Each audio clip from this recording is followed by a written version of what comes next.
Allah Subhanahu wa taala berbicara dengan Nabi Musa. Nah, ketika itu Nabi Musa membawa tongkat. Ketika Allah Subhanahu wa taala menyuruh untuk melemparkan tongkatnya, maka Nabi Musa melemparkan tongkat. Tapi ketika dilempar tongkatnya, tiba-tiba jadi ular. Jadi ular gede banget. Dan itu bukan ular ilusi. Maksudnya bukan sebuah organa. Dia beneran. Sampai Musa kan gede, orangnya tubuh kekar besar. Jadi ketika dilempar ular, lari Musanya, saking takutnya, saking gedenya itu ular. Lalu Allah mengatakan jangan lari, ambil kembali tongkatmu, maka dia akan menjadi tongkatmu. Jadi ular itu diambil lagi seketika menjadi tongkat kembali. Ada setelah itu.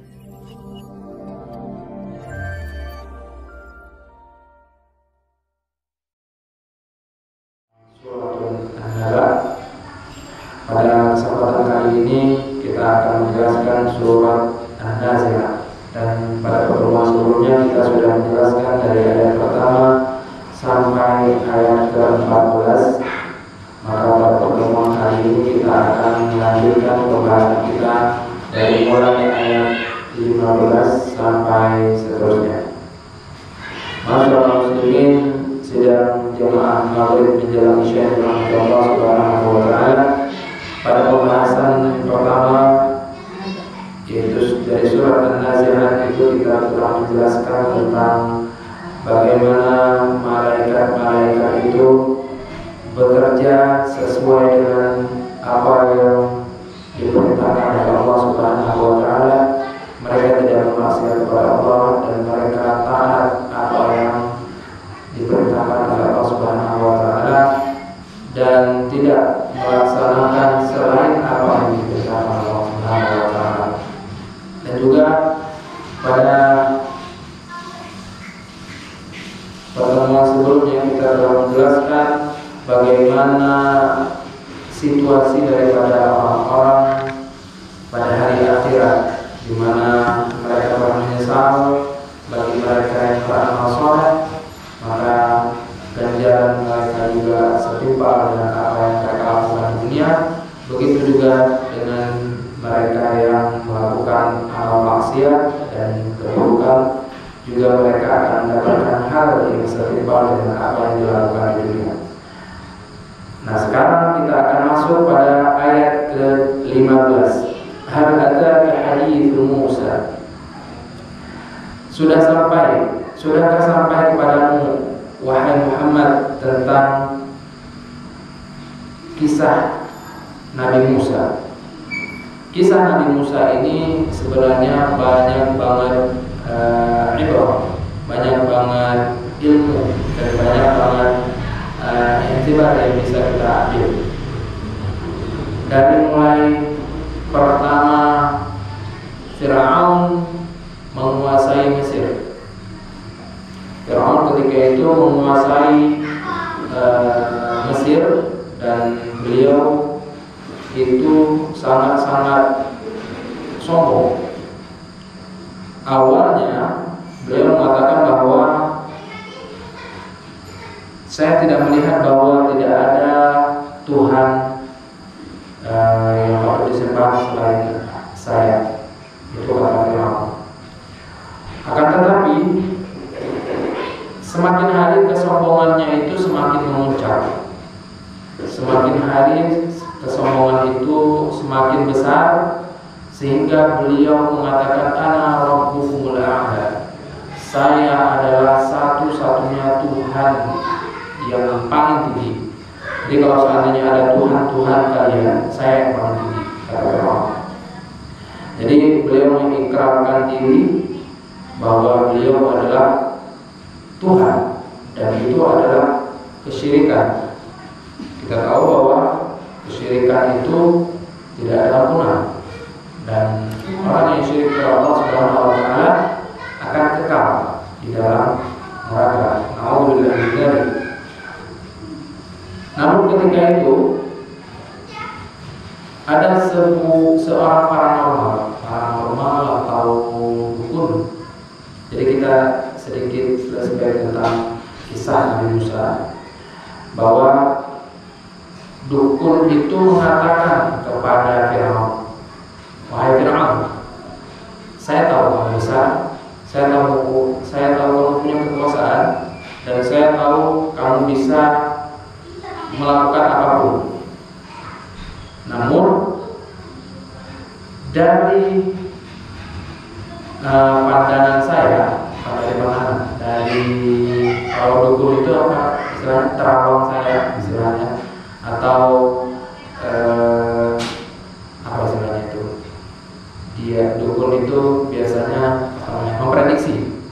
Dari prediksi saya akan ada seorang anak yang akan menjatuhkan semua apa yang ada pada dirimu. Artinya kamu sekarang bisa seperti ini, namun suatu saat akan ada seorang anak dari Bani Israel yang akan menjatuhkan." Anehnya, si Fir'aun laknatullah ini yang sudah mengikrarkan diri Tuhan percaya dukun. Kan aneh. Dia katakan bahwasanya dia sendiri adalah Tuhan, tapi dia percaya dukun. Sehingga dengan ketakutan yang sangat bahwa akan terjadi hal yang dikatakan oleh paranormal ini, si Fir'aun ini membunuh semua anak yang lahir, terutama anak laki-laki dari Bani Israel. Jadi dari Bani Israel itu biasanya ada dua kabilah. Yang pertama ada kabilah yang memang putih banget, ada yang memang agak kecoklatan. Nah, ketika itu semua anak, seluruh Mesir itu disensus, dilihat siapa yang punya anak atau siapa yang melahirkan, maka anaknya langsung dibunuh, maka dimasukkan ke dalam api atau dilempar atau dibunuh, pokoknya di bumi hanguskan, selesaikan. Nah itu, dan tidak boleh ada satu anak pun yang lahir yang tidak dibunuh, apalagi dari Bani Israel. Itu otomatis bunuh semuanya. Itu yang dikatakan oleh Firaun. Namun apa yang dilakukan oleh makar manusia atau apa yang dilakukan oleh pemikiran manusia beda halnya dengan apa yang dilakukan oleh makar Allah Subhanahu wa taala. Wa makaru wa makar Allah, Allahu khairul makirin. Mereka melakukan siasat, Allah juga punya siasat. Seperti itu.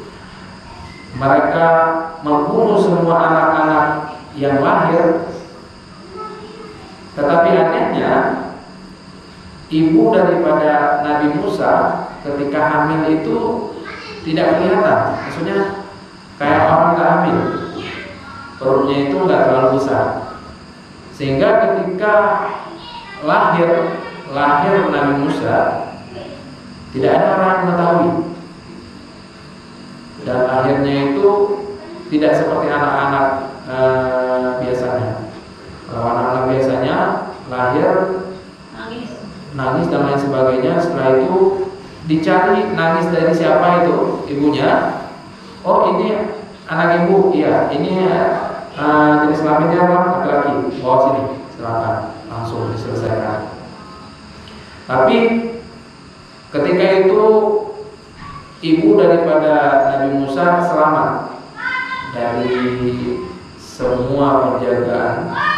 Ternyata Allah Subhanahu wa taala menjaga, dan ketika itu juga Allah mengilhamkan kepada ibu daripada Nabi Musa untuk dihanyutkan, istilahnya itu biarkan dia itu dihanyutkan ke sungai, tapi bukan istilah dihanyutkan itu ditenggelamkan, bukan. Biarkan dibawa oleh air, masukkan ke dalam seperti keranjang seperti itu, keranjang yang memang tahan air, jadi dia dibawa oleh aliran sungai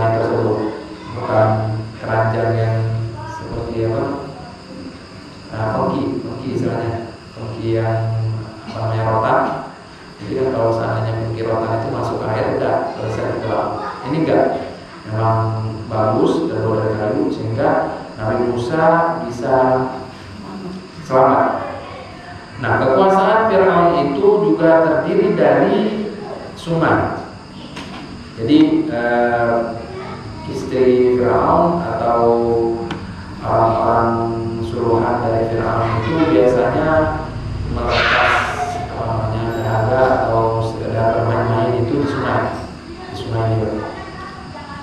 Nah, ketika itu, jadi kekuasaan Fir'aun itu kan masih mencakup sungai itu. Ketika itu tiba-tiba ada sebuah keranjang dan didapati oleh istri Fir'aun. Jadi istri Fir'aun mendapatkan sebuah keranjang dan keranjangnya itu berisikan seorang anak. Padahal ternyata istri Fir'aun dan Fir'aun juga belum dikaruniai seorang anak pun.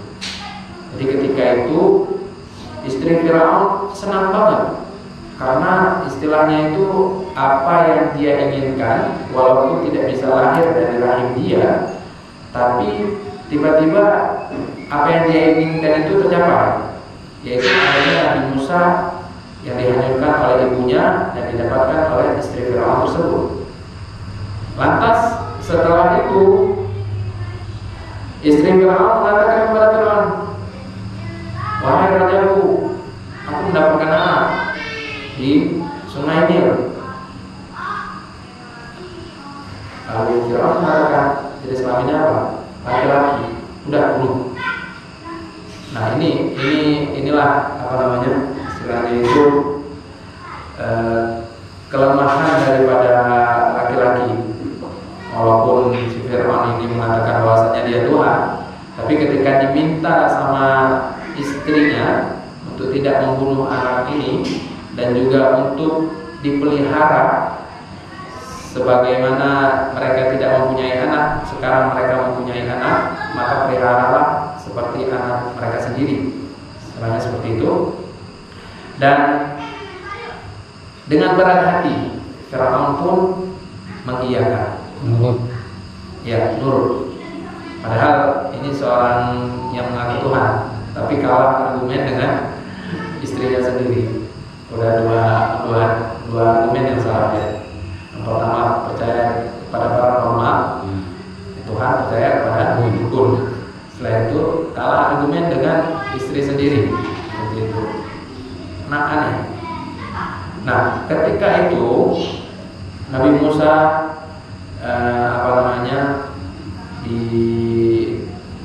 disusui. Tapi anehnya Nabi Musa tidak mau disusukan. Maksudnya dia menangis terus sampai Fir'aun itu membuat pengumuman untuk wanita-wanita yang ada ini untuk menyusui anak ini.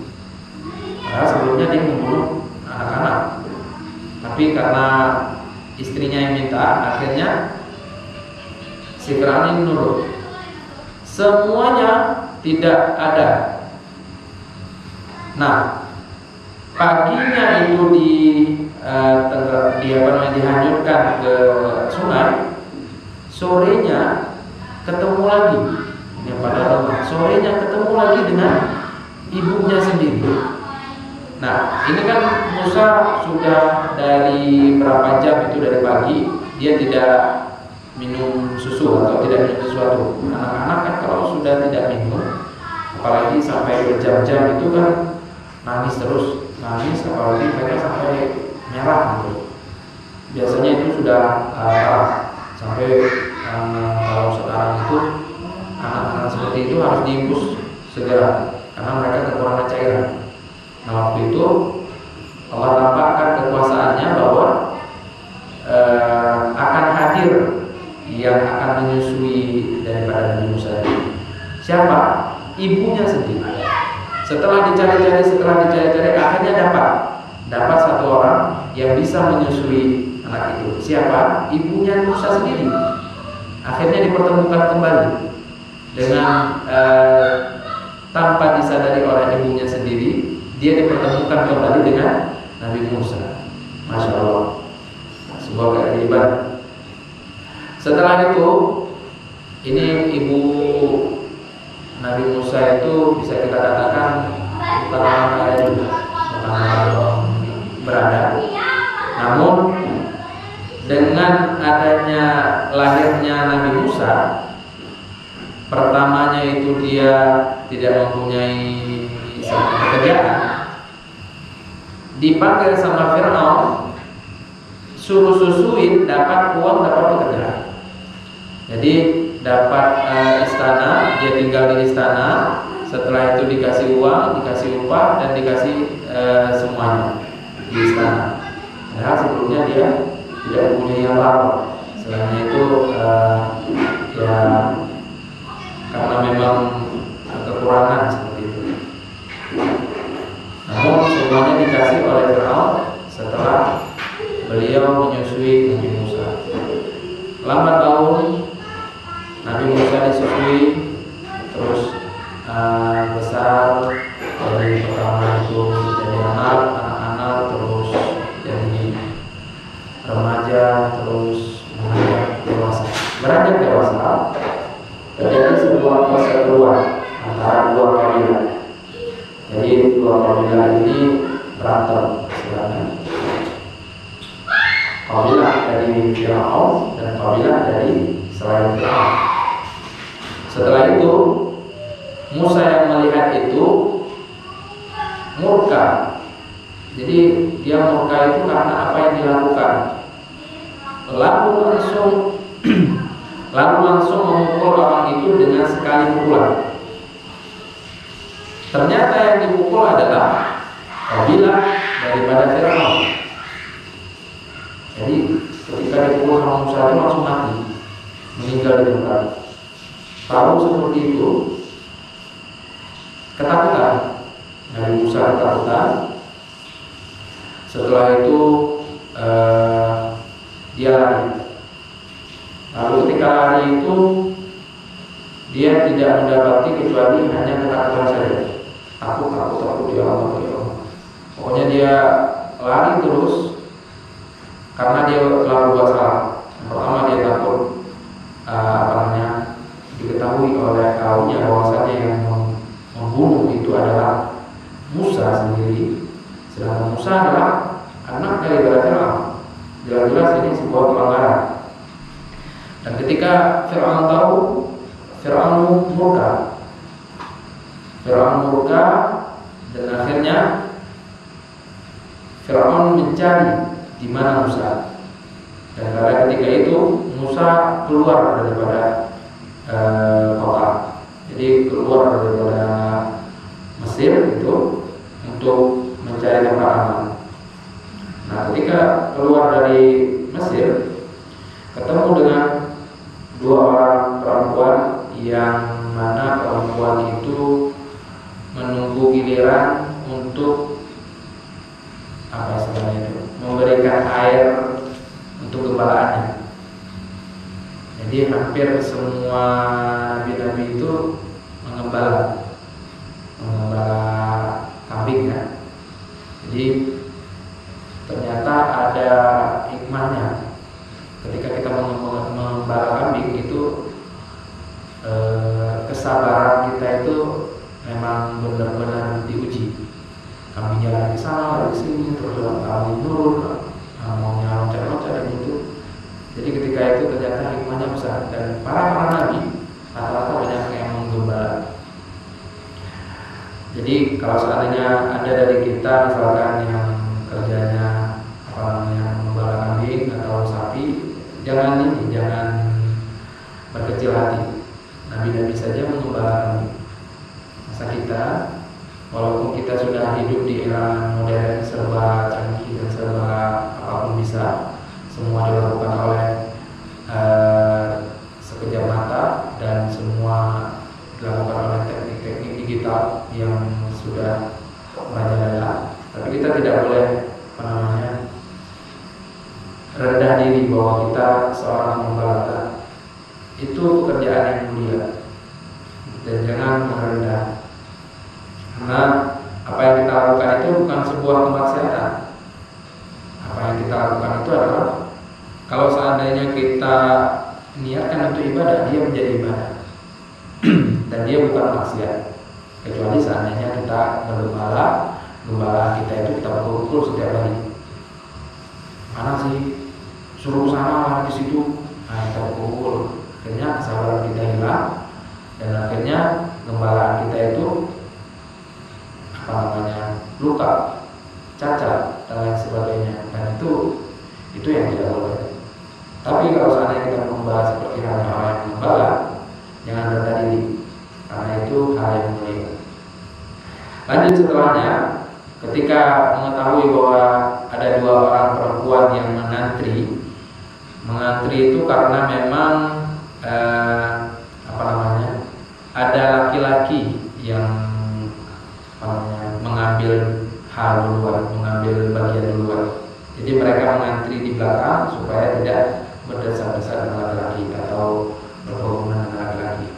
Setelah itu Nabi Musa juga membantu mereka, sehingga setelah itu beliau selesai memberikan air untuk gembalaan semua dan perempuan itu pulang. Setelah pulang, ternyata perempuan itu mengadu kepada ayahnya bahwasanya ada seorang laki-laki yang membantu mereka. Setelah itu mereka mengatakan bahwa panggil dia, maka dipanggillah Nabi Musa ke hadapannya. Lalu dinikahkan. Setelah terjadi kejadian itu, mengetahui bahwasanya Nabi Musa ini adalah seorang yang memang baik, maka dinikahkan oleh salah satunya. Setelah itu Nabi Musa kembali lagi ke Mesir. Maksudnya udah beberapa lama baru kembali lagi ke Mesir untuk mendakwahi Fir'aun ini, untuk kembali lagi ke jalan Allah Subhanahu wa Ta'ala. Kita masuk ke ayat 16 sekarang. Ayat 16. Innada rabbuhu bil wadi muqaddasi tuwa. Ketika Tuhan memanggilnya Musa di lembah suci, yaitu lembah Tua. Tua ini ada 2. Ada yang berpendapat bahwa nama lembah itu namanya Tua. Ada yang berpendapat bahwa lembah itu yaitu yang diinjak, oleh Musa, maka disebut dengan Tua. Nah, ketika Nabi Musa pergi untuk kembali ke Mesir untuk mendakwahi yang namanya Fir'aun, maka dia melihat ada sebuah cahaya. Jadi ketika itu ada api dilihat sama Musa, karena mereka membutuhkan api untuk penerangan atau untuk sesuatu hal, sehingga Musa pergi ke sana. Ternyata Allah Subhanahu wa Ta'ala memanggil Musa ketika itu dengan perantara cahaya tersebut. Idhab ila Fir'auna innahu tagha. Nah, ayat selanjutnya, pergilah engkau kepada Fir'aun. Jadi awalnya memang beliau itu ingin kembali ke Mesir, tapi ketika bertemu di lembah Tua ini, Allah Subhanahu wa Ta'ala berbicara kepada Nabi Musa, dan Allah Subhanahu wa Ta'ala menyuruh Nabi Musa untuk pergi ke Fir'aun, lalu dakwahi dia. Pergilah engkau kepada Fir'aun, sesungguhnya dia telah melampaui batas. Artinya dia telah sangat-sangat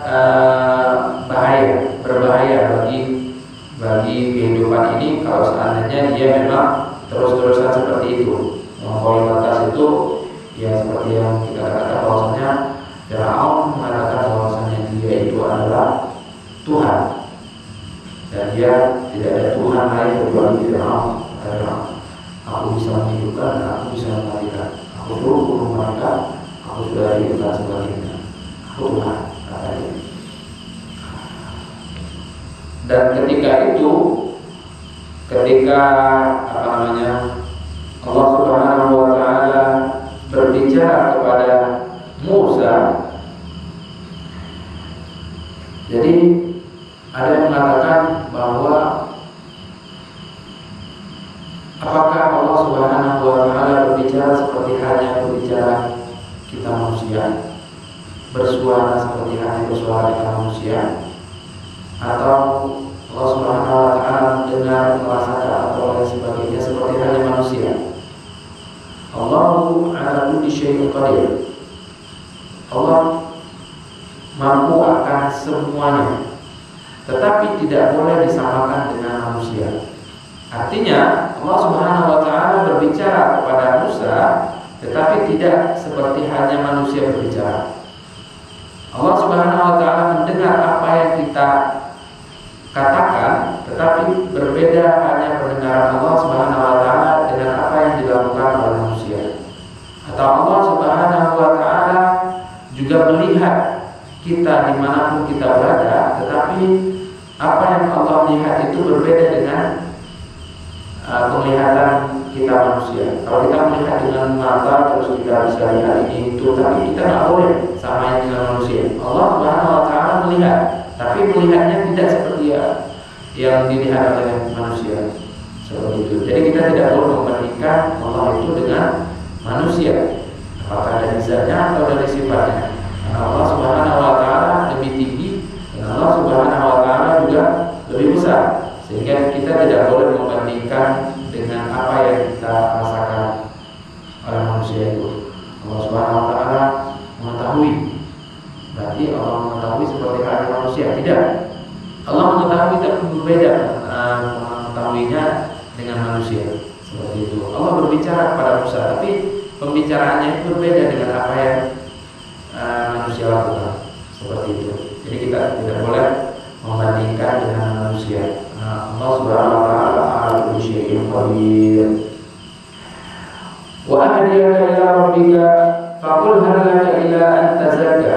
Pertama disuruh bahwa Musa, pergilah kamu ke Firaun, lalu katakan kepada Firaun, adakah keinginanmu untuk membersihkan diri dari kesesatan?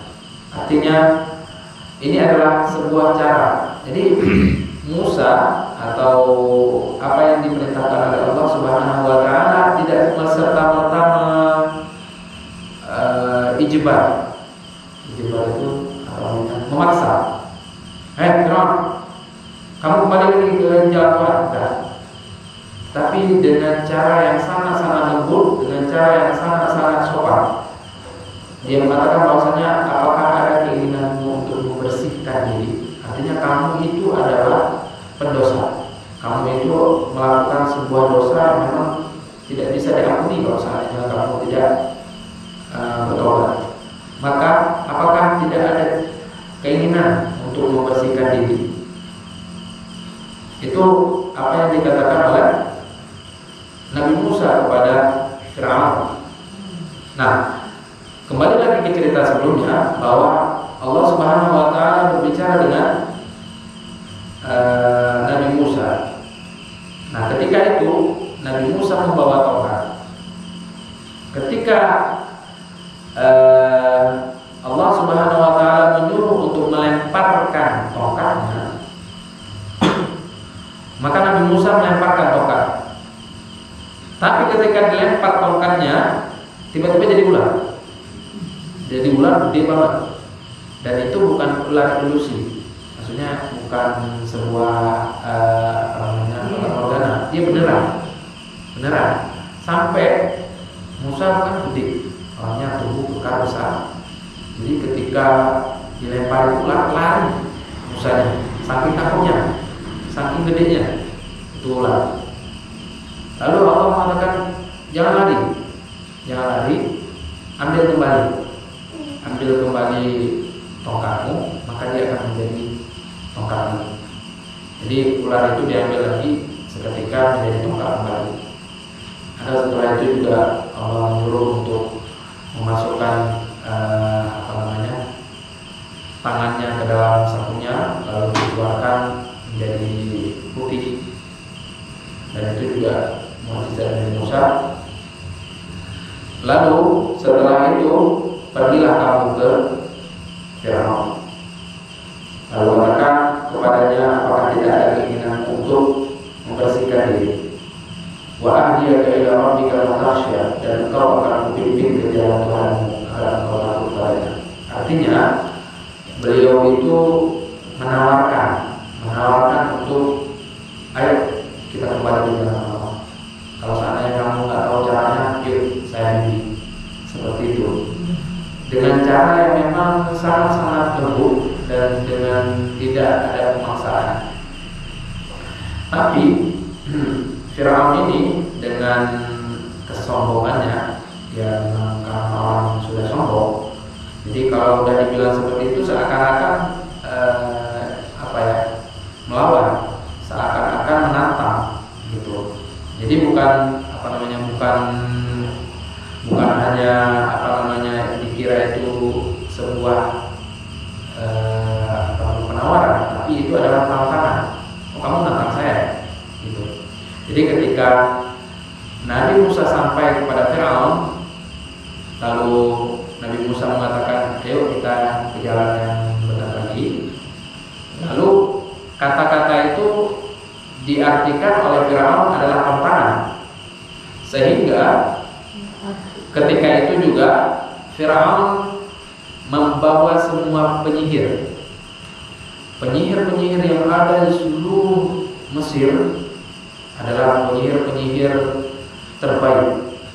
Jadi seperti halnya zaman kita sekarang, ada sesuatu yang heboh. Jadi ketika zaman Musa, itu yang hebohnya itu adalah populer tentang orang sihir. Orang Musa berbuat seperti ini, orang buat ini, orang buat itu. Populernya itu sihir. Ahli sihir. Pada masa Nabi Isa itu populernya tentang orang menyembuhkan. Makanya ketika Nabi Isa itu menyembuhkan atau menghidupkan kembali orang mati, itu kan sebuah mukjizat dari Allah Subhanahu wa taala untuk Nabi Isa. Jadi yang populernya itu adalah ilmu pengobatan. Nah, ketika zaman Nabi Muhammad, yang populernya itu adalah syair, tata bahasa. Jadi bahasa seperti halnya kita sekarang itu istilahnya itu nyanyi. Ada orang nyanyi. Kalau dulu itu bahasa yang sangat-sangat membuat orang takjub. Ada membuat orang sedih, syair, lebih kepada syair. Itu populernya itu tentang syair, membuat syair. Terus ada orang yang mendengarkan syairnya itu nangis. Ada ketika didengarkan syairnya itu tentang tentang kegembiraan gembira, tentang dunia itu senang, seperti itu. Yang populernya itu tentang syair. Maka datanglah Al-Quran Karim, mukjizat Rasulullah SAW, dan dia mengalahkan semua penyanyi. Bahkan Al-Quran mengatakan bahwa coba datangkan satu ayat, bukan satu surat, satu ayat saja dari kamu untuk menandingi Al-Quran. Tidak ada yang bisa ketika itu. Sampai Musailamah Al-Kadzdzab membuat sebuah surat. Dia mau mengajak istilahnya itu mengajak duel. Kalau seandainya Al-Quran itu lebih bagus, saya juga bisa buat. Akhirnya dia buat sebuah surat. Kalau di Al-Quran ada surat Al-Fil, Alam tara kaifa fa'ala rabbuka bi ashabil fil, tentang gajah. Tapi gaya bahasanya itu tentang gaya bahasa Al-Qari'ah, seperti itu. Jadi dia menirukan. Dia buat surat namanya surat Dhifdah. Dhifdah itu artinya kodok. Dia buat sebuah surat, Musailamah ini sebuah surat artinya kodok. Tapi dia nggak tahu bahwasanya kandungannya itu lemah. Kodok itu kan hidup di dua alam basah dan alam kering, dan itu sebuah kelemahan sebenarnya. Bukan besaran. Ayatnya apa? Adhifda ma adhifda sautuhu qaqa, begitu. Adhifda kodok ma adhifda, apa itu kodok? Sautuhu qaqa, suaranya ka gitu. Dia menandingi Al-Qur'an sehingga semua kecacatan yang ada pada itu keluar semuanya, dan tidak bisa memungkiri bahwasanya kandungannya itu nggak jelas, gaya bahasanya jelek, akhirnya dicaci maki ya. Karena memang menandingi Al-Quran, dan gaya bahasa Al-Quran tidak ada yang bisa menandingi seperti itu. Jadi ketika masa Nabi Musa itu yang populernya ketika itu sihir, Nabi Isa pengobatan, Nabi Muhammad itu syair. Lalu didatangkan lagi syair, penyihir itu didatangkan semuanya. Oh, kamu nantang saya ya, Musa? Ya udah, kalau kamu nantang, saya siap, kata Firaun. Apa yang dilakukan? Lalu dia ada yang semua penyihir. Lalu penyihirnya itu melakukan sebuah trik ilusi, trik fatamorgana. Jadi mereka melemparkan pita, seperti pita itu. Setelah itu keluar ular. Tapi ularnya itu ular ilusi. Seakan-akan ularnya itu ada, tapi sebenarnya nggak ada. Nah, ilusi mata sebenarnya. Dikeluarin semuanya, ada yang ular ini, ular itu, ular warna putih, warna biru, warna iya, ahli penyihir itu. Nah, Musa, ini adalah kekuasaanku. Coba kamu bisa nggak? Lalu dengan sekali lempar saja tongkatnya berubah menjadi ular yang benar-benar ular, bukan ilusi, bukan ini, dan memakan semua ular-ular yang ada di situ. Sampai dilihat oleh penyihir itu melihat, ularnya kok beda, ini kok ular asli, maksudnya kok real banget gitu, bukan ilusi seperti itu, bukan bohongan.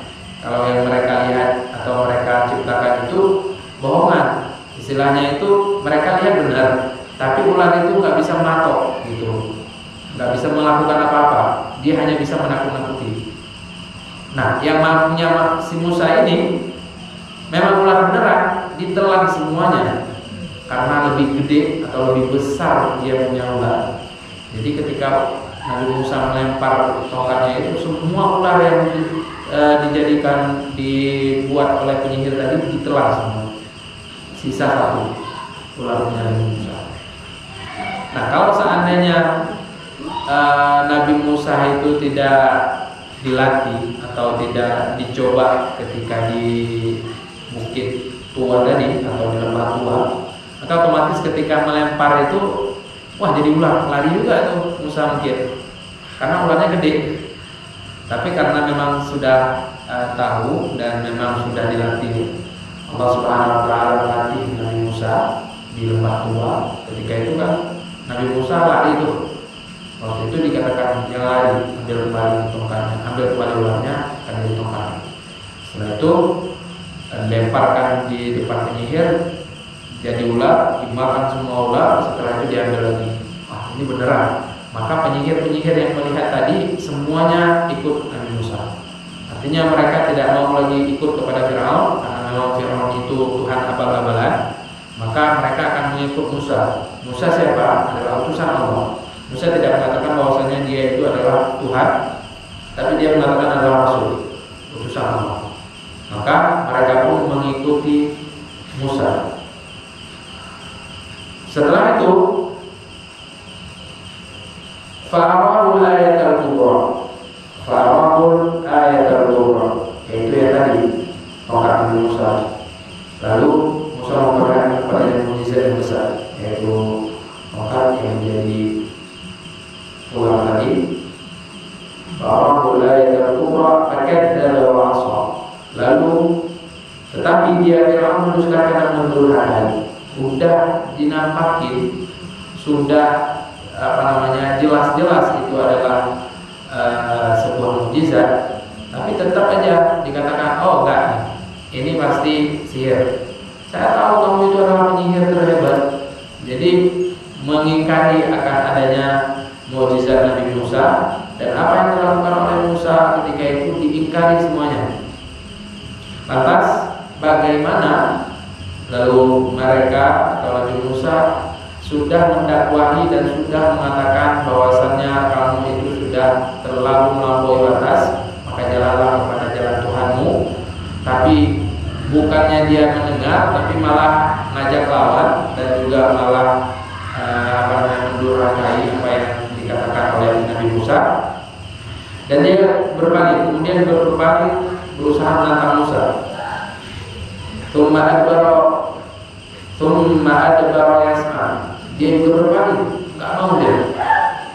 Fahasyara fanada. Kemudian dia berbalik lalu mengumpulkan besar-besaran lalu berseteru memanggil kaumnya. Faqala ana rabbukumul a'la. Setelah dia tahu, dia tetap kekeh. Apa ini Musa? Enggak. Katakan bahwasannya saya itu adalah Tuhan kalian. Qala ana rabbukumul a'la. Fa akhadahu Allahu makana al-akhirati wal ula. Ayat selanjutnya, ayat 25. Maka Allah menghukumnya dengan azab di akhirat dan siksa akhirnya. Jadi di sini ahli tafsir ada dua akhirat wal ula ini. Yang pertama, mereka mengatakan bahwasanya akhirah itu yang akhir dikatakan oleh Fir'aun, yaitu ana rabbukum a'la, saya adalah Tuhan kalian. Jadi Fir'aun itu pernah dua sesi mengatakan dirinya itu Tuhan. Pertama dengan cara yang tidak spontan, artinya dia mengatakan bahwa aku tidak melihat bahwa tidak ada Tuhan selain aku di dunia ini. Artinya ada masih ada celah, kesombongannya itu masih ada celah. Tapi itu yang pertama. Yang kedua, akhirah wal ula, yang terakhir atau yang kedua, dia mengatakan ana rabbukumul a'la. Faqala ana rabbukumul a'la. Ayat 24 tadi bahwasanya dia mengatakan saya itu adalah Rabb kalian atau Tuhan kalian. Nah, itu yang kedua. Namun di penafsiran lain mengatakan akhirah wal ula. Kalau akhirah itu dunia, akhirat, ula itu dunia. Itu dimana Fir'aun itu ditenggelamkan oleh Allah Subhanahu wa Ta'ala, dan mayatnya masih bisa kita jadikan masih ada sampai sekarang. Mumi. Iya. Sampai sekarang itu mayatnya itu masih ada. Tengkorak berlapiskan kulit yang memang sudah sudah jadi seperti tengkorak juga. Jadi dia punya kulit, tapi kulitnya itu sudah mati. Jadi semua jasadnya itu tidak diterima oleh bumi. Sudah dicoba untuk dikuburin digali semuanya, terus dikuburin, ditolak. Lalu sebenarnya kan kalau orang meninggal di laut itu biasanya kan langsung jadi santapan atau sudah tidak kita terima lagi, tidak kita dapatin lagi mayatnya, apalagi kalau di tengah laut. Tapi mayat Fir'aun ditemukan lagi, nggak diterima sama laut nggak terima, bumi nggak terima, akhirnya dijadikan mumi supaya generasi setelahnya bisa melihat bahwa inilah orang yang mendurhakai Allah. Kalau kamu syirik kepada Allah Subhanahu wa Ta'ala, maka kamu akan seperti Fir'aun nanti. Maka jangan sampai kita syirik. Nauzubillah min dzalik. Salah satu kesyirikan adalah percaya kepada paranormal. Jadi kita pergi ke orang dukun, terus kita nanya, terus kita percaya, kita udah syirik. Dan kita tidak diterima 44 hari sholat kita. Mau dari, maka kita minta kepada Allah untuk dijauhkan kesyirikan, karena bahaya banget. Kalau seandainya kita lagi ini misalkan orang sekarang itu kalau seandainya sudah